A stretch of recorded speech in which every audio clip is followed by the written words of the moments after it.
Oh. And then Oh. and you have the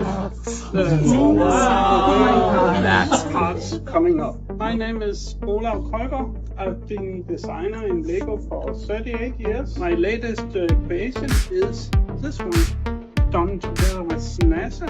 It's a SLS rocket, the rocket who should bring back humans to the moon and to Mars over the long lane.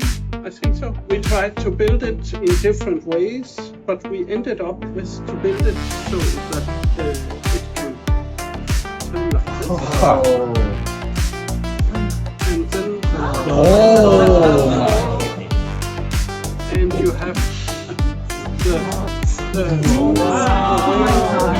parts coming up. And if you also hear when it's going up, there's sound on it, and when it's going down, there is no sound because, of course, it doesn't go down like this. But you can hear now the sound. Of course, it's really noisy, a rocket.